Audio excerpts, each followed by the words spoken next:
राज्यसभा को स्थायी सदन कहा जाता है क्योंकि इसे कभी भंग नहीं किया जा सकता, इसीलिए राज्यसभा को स्थायी सदन कहा जाता है। इसका आंसर है बी।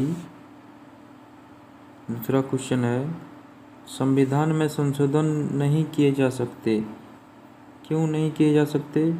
क्योंकि जनमत संग्रह से संविधान में संशोधन नहीं किए जा सकते। इसका आंसर है डी। इसका अगला क्वेश्चन है, भारत में कब पहली बार राष्ट्रीय आपातकाल घोषित किया गया था? भारत में कब पहली बार राष्ट्रीय आपातकाल घोषित किया था? इसका आंसर है 1962 को तत्कालीन प्रधानमंत्री इंदिरा गांधी ने भारत में राष्ट्रीय आपातकाल घोषित किया था। 4 नंबर क्वेश्चन है, संविधान सभा ने भारत में संविधान को कब अंगीकृत किया था? संविधान सभा ने भारत के संविधान को कब अंगीकृत किया था? इसका आंसर है, इसमें से कोई नहीं है इसका आंसर। तो कब किया था ये? इसका आंसर होगा डी। तो कब किया था? 26 जनवरी को नहीं किया था, 30 अगस्त को नहीं किया था, 15 अगस्त 1947 को नहीं किया था। तो कब किया था? तो संविधान सभा ने भारत के संविधान को 26 नवंबर 1949 को अंगीकृत किया था। 26 नवंबर, यहाँ 26 नवंबर नहीं है, इसीलिए आंसर होगा डी। अगला क्वेश्चन है, हमने विश्व के किस राष्ट्र के संविधान से अपने मूल अधिकारों की संकल्पना ग्रहण की है?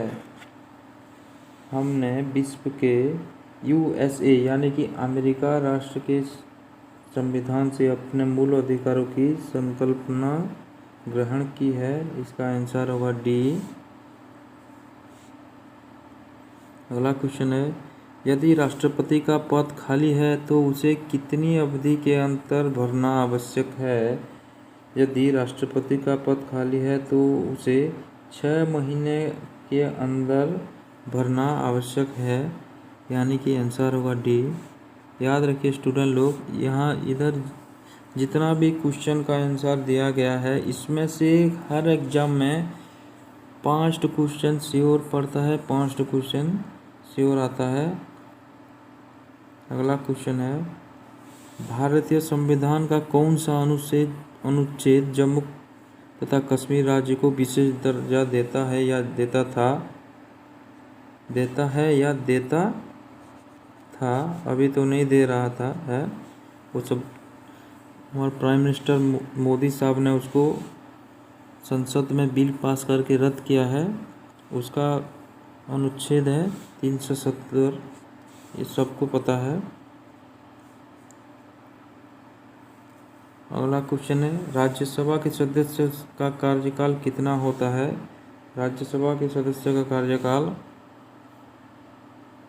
6 वर्ष होता है, 6 वर्ष। निम्नलिखित में से कौन लगातार 2 बार उपराष्ट्रपति निर्वाचित हुए हैं?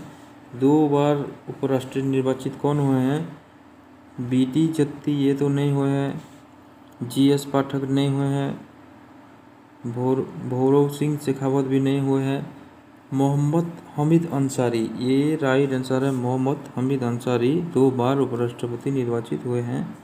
अगला क्वेश्चन है, मंत्रिमंडल पद्धति द्वारा सामूहिक जिम्मेदारी निम्नलिखित में से किस देश की देन है? किस देश की देन है?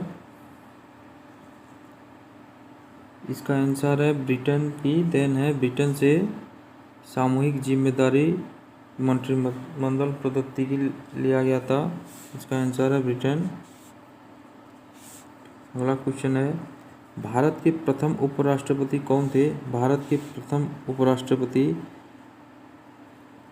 Doctor S Radhakrishnan. इसका आंसर है बी, डॉक्टर एस राधाकृष्णन थे।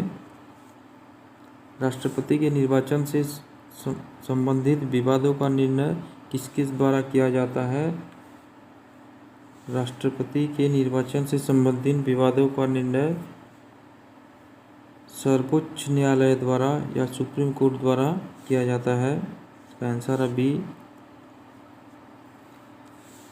अगला क्वेश्चन है, संविधान के अनुच्छेद 368 का संबंध है। 368 का संबंध किससे है इसमें? पहला, संविधान संशोधन प्रक्रिया से, आपातकालीन उपलब्ध से, वित्त उपयोग के गठन से, निर्वाचन आयोग के गठन से। 368 का संबंध है संविधान संशोधन प्रक्रिया है। संविधान को संशोधन किया जा सकता है 368 से, यानी कि आंसर है बी। अगला क्वेश्चन है, 370वां अनुच्छेद किस राज्य से संबंधित है? 370 धारा कौन सा राज्य से संबंधित है? ये जम्मू कश्मीर से संबंधित है, या था, अभी तो नहीं है।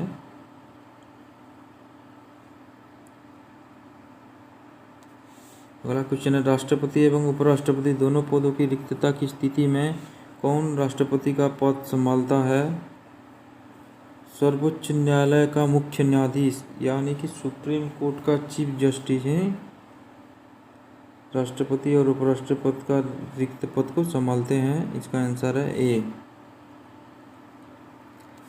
इनमें से कौन सा मौलिक अधिकार नहीं है? इनमें से मौलिक अधिकार कौन सा नहीं है? ये तो मौलिक अधिकार तो समानता का अधिकार, ये तो मौलिक अधिकार है।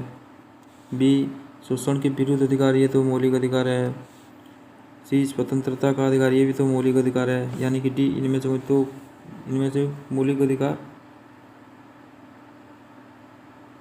तीनों तो मौलिक अधिकार है, यानी कि आंसर होगा डी। ऐसे घुमाने वाली क्वेश्चन दोस्तों ज़्यादा आती है, इसीलिए थोड़ा ध्यान देना। इसका आंसर है डी। 17 नंबर है,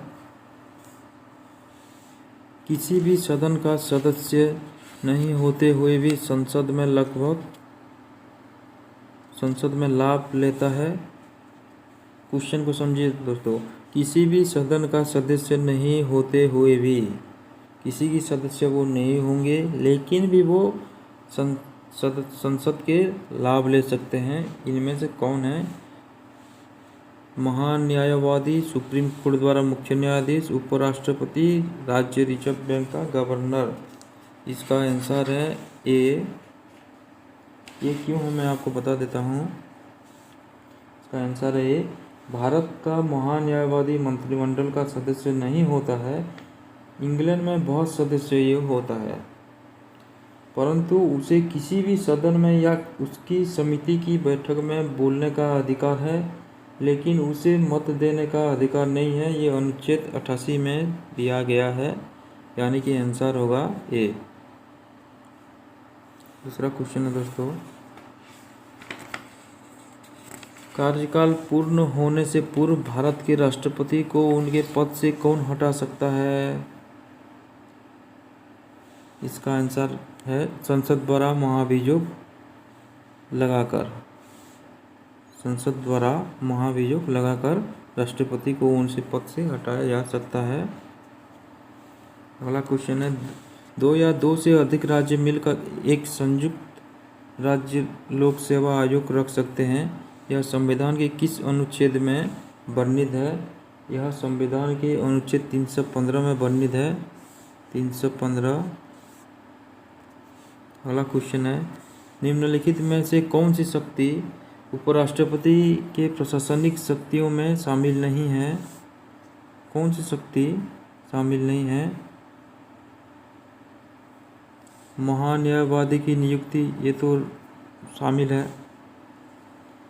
दूसरा, लोकसभा का विघटन, ये शामिल नहीं है, यानी कि आंसर होगा लोकसभा का विघटन। फिर देखते हैं सी, संघ लोक सेवा आयोग के अध्यक्ष का नियुक्ति, ये तो राष्ट्रपति करते हैं, तो ये शामिल है। वित्त आयोग का गठन, ये भी तो राष्ट्रपति करते हैं। यानी कि निम्नलिखित में से कौन सी राष्ट्रपति की प्रशासनिक शक्तियों में शामिल नहीं है? ये बी है, लोकसभा का विघटन राष्ट्रपति नहीं करते। अगला क्वेश्चन है 22, न्यायपालिका से कार्यपालिका के पृथक्करण की व्यवस्था किस अनुच्छेद में है? न्यायपालिका से कार्यपालिका के पृथक्करण की व्यवस्था किस अनुच्छेद में है? ये अनुच्छेद 50 यानी कि अनुच्छेद 50 में है। आंसर होगा सी।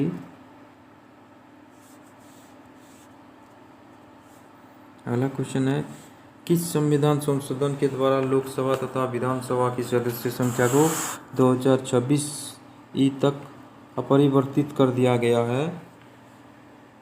इसका आंसर है 84वां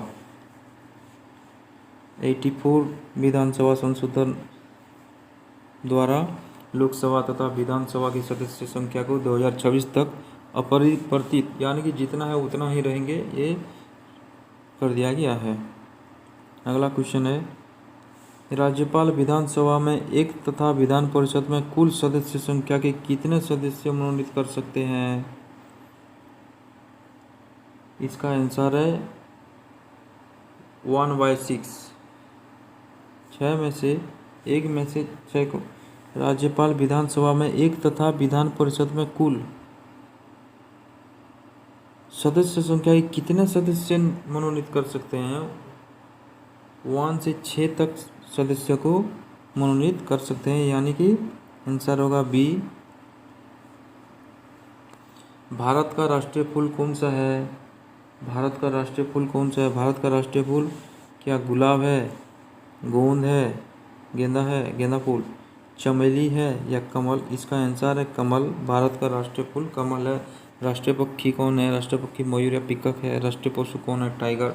सब आपको पता होना चाहिए। राष्ट्रीय फल मैंगो, ये सब पता होना चाहिए। निम्नलिखित में से कौन सा कथन तथ्य नहीं है? इसमें से क्या सत्य नहीं है? 26 नंबर, इसमें से क्या सत्य नहीं है? इसमें से संघ की कार्यपालिका शक्ति प्रधानमंत्री में निहित होती है, यही सत्य नहीं है। अगला क्वेश्चन है, राष्ट्रपति किसी विधेयक को कितने दिन अपने पास रख सकते हैं? राष्ट्रपति किसी विधेयक या चिट्ठा को कितने दिन अपने पास या बिल को अपने पास रख सकते हैं? इसका आंसर है, क्या 20 दिन रख सकते हैं या 14 दिन या 20 दिन या 6 माह? कोई निश्चित नहीं कर सकता वो कितने दिन अपने पास रख सकते हैं। इसका आंसर है डी। अगला क्वेश्चन है, लोकसभा के कार्यकाल की अवधि कितनी है? लोकसभा के कार्यकाल की अवधि 5 वर्ष है, सबको पता होना चाहिए। भारतीय राष्ट्रगान की पूरी धुन को बजने में कितना समय लगता है? भारतीय राष्ट्रगान जो कि जन गण मन अधि है, उसको बजने में कितना समय लगता है? उसको बजने में 52 सेकंड लगता है।